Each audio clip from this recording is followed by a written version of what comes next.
Estamos hoy día con el Padre Carlos Rosell de Almeida, párroco de Nuestro Señor de la Divina Misericordia de Surco, canónigo por la Arquidiócesis de Lima, decano del Decanato 9 de la Arquidiócesis de Lima y amigo nuestro. Hoy vamos a hablar sobre la carta de San Pablo a Tito. Padre, ¿quién fue Tito? Cuando nosotros aprendemos la vida de San Pablo, vamos a darnos cuenta que Pablo tenía varios colaboradores, discípulos suyos. Por ejemplo, está Timoteo y Tito. Tito fue discípulo de Pablo y todo parece indicar que Pablo consagró a Tito como obispo de Creta. Por eso Tito era el responsable de la comunidad cristiana de Creta. Y Pablo le escribe una carta que es la carta a Tito. ¿Cuál es el contenido central de la carta de San Pablo a Tito? La carta de Pablo a Tito no es larga, son 3 capítulos y hay como 2 ideas centrales. En primer lugar, lo que son los presbíteros, ministros sagrados. Dice Pablo a Tito que tenga cuidado en elegir a los candidatos a ser presbíteros, deben ser irreprensibles, de una vida intachable. Y por otro lado, una segunda enseñanza es que Tito muestra que Jesús es verdadero Dios.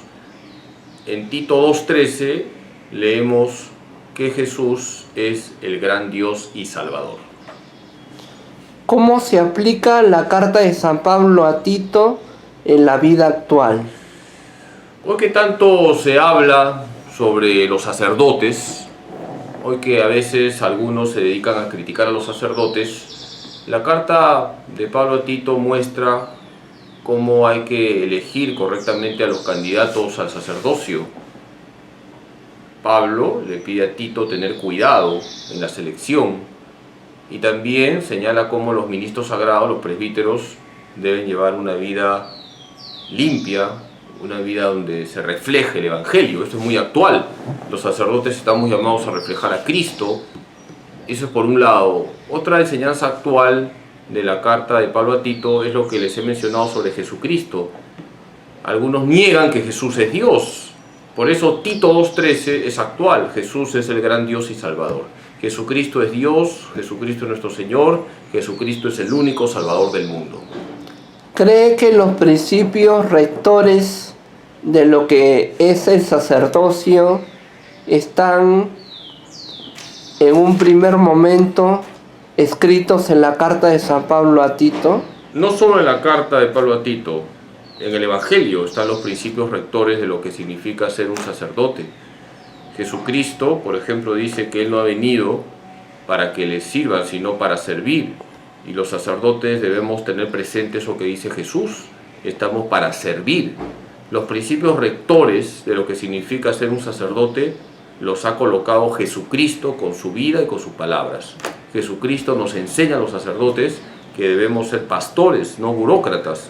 Jesús dice, yo soy el buen pastor da la vida por sus ovejas. Y Pablo le dice a Tito que los presbíteros deben ser irreprochables, intachables, es decir, deben llevar una vida donde se refleje al Señor, el buen pastor.